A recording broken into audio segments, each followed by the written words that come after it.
Hello दोस्तों, आप सबका मेरे यूट्यूब चैनल पर स्वागत है। आज मैं आपके सामने एक नई कहानी लेकर आई हूँ जिसका नाम है इश्क न होगा दोबारा।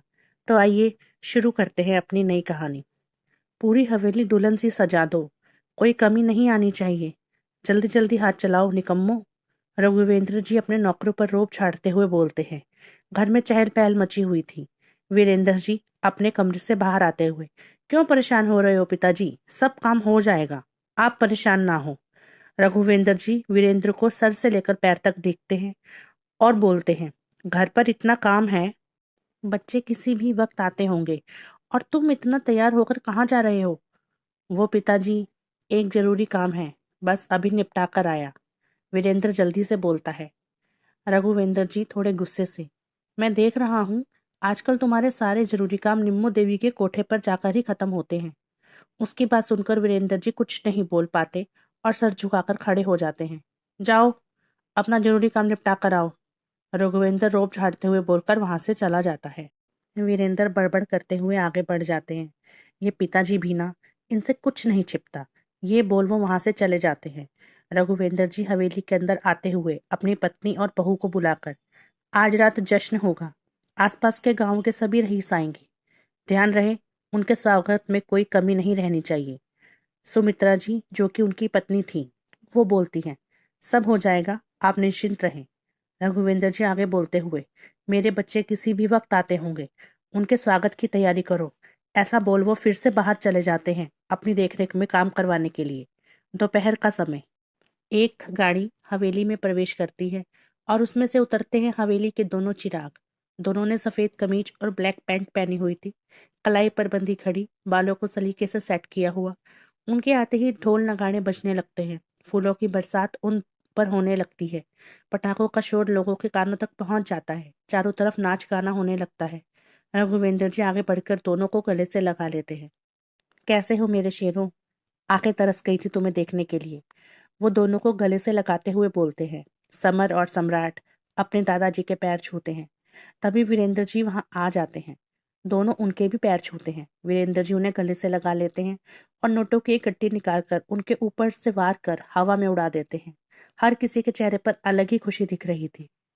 कुछ ही देर में दोनों घर की चौखट पर खड़े थे। दोनों की माँ कमला देवी उनकी आरती उतार रही थी और इतने सालों बाद अपने बच्चों को देखकर वो भावुक हो जाती है। समर और सम्राट का भी दिल भर आता है। दोनों अपनी माँ से लिपट जाते हैं, जैसे सालों की दूरी मिनटों में खत्म करना चाहते हों। सुमित्रा जी की आंखों से भी झरझर आंसू बह रहे थे। दोनों अपनी दादी के पास जाकर उनके पैर छूते हैं। वो दोनों को अपने सीने से लगा लेती हैं और खूब आशीर्वाद देती हैं। कुछ ही समय में माहौल हंसी ठहाकों में बदल जाता है। कभी सम्राट समर की शिकायत कर रहा था, तो कभी समर सम्राट के किस्से सुना रहा था। बाकी सब सिर्फ उन दोनों को सुन रहे थे। खूब बढ़िया बढ़िया खाना उनके सामने परोसा गया था, जैसे सालों की कसर आज ही पूरी कर लेंगे। कुछ समय बाद रघुवेंद्र जी ये कहकर वहां से उठ जाते हैं कि रात को जश्न है, जाकर आराम करो। तभी भागे भागे दीनदयाल जी अंदर आते हैं। माफ करना मालिक, मैं थोड़ा लेट हो गया। वो अपने दोनों हाथ जोड़ते हुए बोलते हैं। रघुवेंद्र जी, कोई बात नहीं, आखिर आप काम भी तो हमारा ही कर रहे थे। फिर वो दोनों की तरफ देखकर, समर सम्राट, ये है हमारे मुंशी जी, सारा हिसाब किताब यही संभालते हैं, बहुत ईमानदार है ये। सम्राट जहां दूर से ही हाथ जोड़कर नमस्ते कर देता है, तो वही समर आगे बढ़कर उनके पैर छू लेता है। दीनदयाल जी उसके सर पर हाथ रखते हुए, सदा खुश रहिए, भगवान आपको हर खुशी दे। जबकि रघुवेंद्र और वीरेंद्र को समर की ये बात बिल्कुल पसंद नहीं आती। तभी सुमित्रा जी दीनदयाल जी से पूछती हैं, स्वरा नहीं आई? जी मालकिन, वो शाम तक आ जाएगी, इतना कहकर वो वहां से चले जाते हैं। खैर, सब रात की तैयारी करने में लग जाते हैं। सम्राट सीधा अपने कमरे में जाकर सो जाता है, तो वहीं समर अपनी माँ के कमरे में जा उनकी गोद में सर रखकर लेट जाता है। समर हमेशा से कमला देवी के नजदीक रहा है और सम्राट अपने पिता और दादा के। कमला जी उसके बालों में हाथ फेरते हुए, क्या बात है समर, तू खुश नहीं है वापस आकर? ऐसी बात नहीं है माँ, मैं खुश हूँ, समर धीरे से बोलता है। पर कमला समझ जाती है कि जरूर कोई बात है। अच्छा, अब माँ से झूठ बोलेगा, चल बता क्या बात है, वो फिर से उससे पूछती हैं। समर उनकी गोद में लेटे लेटे ही बोलता है, पता नहीं क्यों माँ, मेरा दम सा घुटता है इस हवेली में। ये दिखावे की जिंदगी, दिखावे के रिश्ते मुझे नहीं पसंद माँ। पता नहीं आप कैसे रह लेती हैं यहाँ पर। ये शानो शौकत, ये रुतबा, ये रुपया, पैसा मुझे कुछ नहीं चाहिए। बस सुकून और शांति चाहिए, जो इस हवेली में नहीं है। वो अपनी बात कमला के सामने रखते हुए बोलता है। तू तो बहुत बड़ा हो गया है रे, बहुत समझदारी की बातें करने लगा है। कमला प्यार से उसके सर पर हाथ फेरते हुए बोलती है। फिर समर एकदम से उठकर बैठता है और कमला जी का हाथ अपने हाथों में लेकर, माँ, क्या अब भी पिताजी ने आपको अपने कमरे में आने की इजाजत नहीं दी? उसकी बात सुनकर कमला के चेहरे पर एक दर्द उभर आता है। वो अपना हाथ छुड़ाकर, अब इन बातों का कोई फायदा नहीं है समर, छोड़ो ये सब। समर, इसका मतलब वो आज भी, इससे पहले कि वो अपनी बात पूरी करता, कमला बीच में ही, रहने दो समर, अब मुझे फर्क नहीं पड़ता। दिल से तो मैंने उन्हें पति मानना भी छोड़ दिया है। रह गया तो महज एक दिखावा। वो बिना किसी भाव के बोलती हैं। फिर वो एक गहरी सांस लेकर, चल, इन बातों को छोड़, कुछ देर आराम कर, रात को फिर दिखावा करना है। ये कहकर वो दोनों हंसने लगते हैं। रात का समय, हवेली सितारों की तरह चमक रही थी। जो भी आता सजावट देखकर हैरान रह जाता। लोगों की आंखें फटी रह गई थी। भाई वाकई काफी खर्चा किया है रघुवेंद्र जी, कमाल कर दिया। लोग उनकी तारीफ करने लगते हैं। अरे भाई, सब इन्हीं का तो है, इन पर खर्चा नहीं करेंगे तो फिर किस पर करेंगे? और फिर बहुत किसान हैं जिन्होंने अभी उधार नहीं चुकाया है, ये खर्चा तो उनसे निकल जाएगा। घमंड के साथ बोलता है रघुवेंद्र, और उसकी बात पर सभी ठहाका मारकर हंसने लगते हैं। उधर सुमित्रा जी बड़बड़ करती हुई अपने कमरे में कुछ ढूंढ रही थी। पता नहीं ये स्वरा कहाँ रह गई। कह तो रही थी कि शाम तक आ जाएगी, पर रात हो गई, जश्न शुरू हो गया, पर इसका कोई अता पता नहीं। आ लेन दो, आज खूब डांटूंगी। डांट बाद में लेना, पहले ये तो बताओ कि क्या नहीं मिल रहा आपका दादी माँ? एक मीठी सी आवाज उनके कानों में पड़ती है। वो मुस्कुराकर, आ गई शैतान, वो पीछे मुड़कर देखते हुए बोलती है। तभी कमला जी अंदर आते हुए, लो, आ गई आपकी स्वरा। कब से गुस्सा हो रही थी माँ जी, मेरा ये नहीं मिल रहा, वो नहीं मिल रहा। फिर वो स्वरा के पास जाकर, अब मनाओ अपनी दादी माँ को, मैं तो चली। इतना कहकर कमला वहां से चली जाती है। स्वरा पीछे से सुमित्रा जी के गले में बाहें डालते हुए, मान जाइए ना दादी माँ, वो बेहद प्यार से बोलती है। सुमित्रा उसके गाल पर प्यार से चपत लगाते हुए, चल पगली, तुझसे नाराज हो सकती हूँ क्या मैं तो मजाक कर रही थी। अच्छा, आप ढूंढ क्या रही थी? स्वरा उससे पूछती है। हाँ, वो अलमारी में एक लहंगा रखा था, वो कहाँ है? सुमित्रा सोफे पर बैठते हुए बोलती है। स्वरा चौंकते हुए, क्या आप लहंगा पहनने वाली हैं? उसकी बात सुनकर वो उसे डांटते हुए, चुप कर पागल लड़की, कितना बोलती है, वो लहंगा ला तो जरा। स्वरा लहंगा निकाल कर ले आती है। लहंगा बहुत सुंदर होता है। अरे वाह दादी माँ, ये तो बहुत सुंदर है, किसके लिए है? वो लहंगे को देखते हुए बोलती है। तेरे लिए है, चल पहन के दिखा। सुमित्रा की बात सुनकर स्वरा के चेहरे का रंग उड़ जाता है। वो एकदम से, नहीं दादी, मैं ये नहीं ले सकती। क्यों नहीं ले सकती? क्या मैं तुझे अपनी मर्जी से कुछ दे नहीं सकती? क्या मेरा इतना भी हक नहीं है तुझ पर? सुमित्रा नाराजगी जताते हुए बोलती है। स्वरा उसके पास बैठते हुए, ऐसा मत कहिए दादी, आप तो जानती है कि पिताजी बहुत गुस्सा होंगे। मैं ये नहीं ले सकती। अरे कुछ नहीं कहेगा वो, मैं हूं ना। चल इसे पहनकर तैयार हो जा, बाहर सब लोग आ गए हैं, पूरे हक के साथ बोलती है सुमित्रा। उसके आगे स्वरा कुछ बोल ही नहीं पाती। जी दादी माँ, बस इतना ही बोल पाती है वो, और फिर तैयार होने लगती है। दूसरी तरफ समर और सम्राट तैयार हो गए थे। दोनों ने एक जैसे कपड़े पहने थे। ब्लैक कलर के 3 पीस सूट में वो दोनों कहर ढा रहे थे। बाहर पार्टी में, रघुवेंद्र जी, जिनके लिए ये सब तैयारियां की हैं उनको तो बुलाइए अब। मेहमान रघुवेंद्र से बोलते हैं।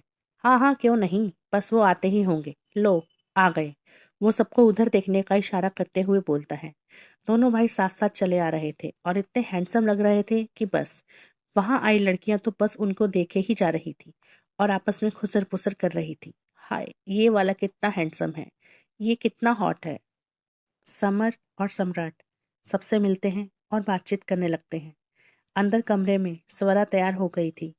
सुमित्रा जी ने उसके हिसाब से लहंगा लिया था, न भारी न हल्का। सिंपल सा पिंक कलर का लहंगा जिसका गोल्डन बॉर्डर था, उस पर हल्का वर्क था जो कि नेट के दुपट्टे के साथ बहुत ही अच्छा लग रहा था स्वरा पर। आंखों में काजल लगाकर वो बहुत ही प्यारी लग रही थी। उसका गोरा रंग और भी निखर के आ रहा था। सुमित्रा जी उसके गले में एक पतली चैन पहना देती हैं और हाथों में कुछ चूड़ियां, और बस, हो गई हमारी स्वरा तैयार। वो इतनी प्यारी और मासूम लग रही थी कि जो एक बार उसे देखे तो बस देखता रह जा। कमला अंदर आते हुए, अरे वाह, तुम तो बहुत प्यारी लग रही हो। फिर वो सुमित्रा की तरफ देखकर, चलिए माँ, सब इंतजार कर रहे हैं।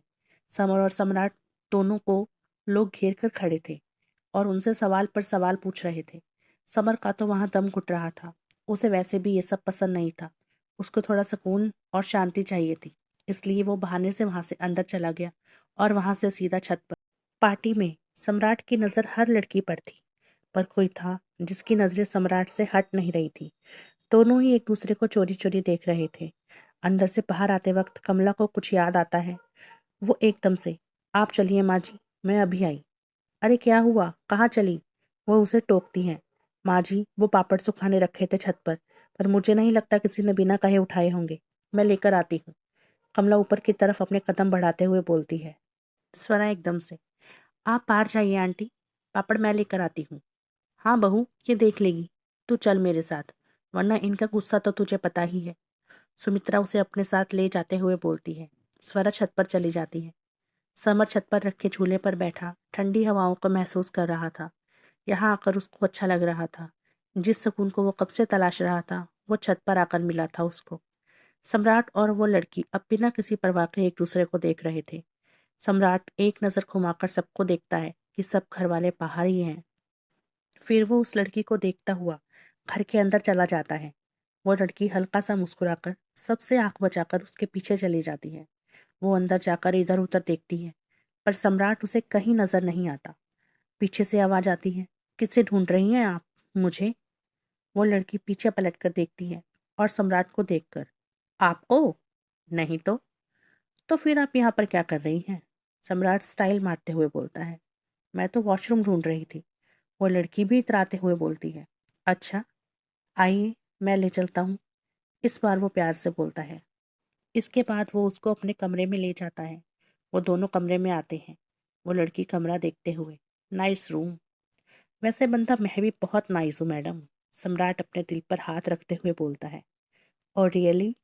वो तो पता चल ही जाएगा। वो लड़की हल्का सा मुस्कुराकर बोलती है। वैसे आप वॉशरूम जाने के लिए आई थी, राइट?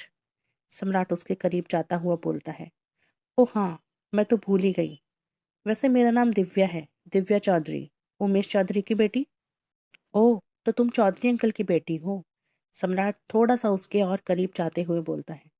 दिव्या साइड से निकलकर वॉशरूम जाने लगती है, लेकिन तभी सम्राट उसका हाथ पकड़ लेता है। ऊपर छत पर स्वरा बड़बड़ करती हुई ऊपर जाती है।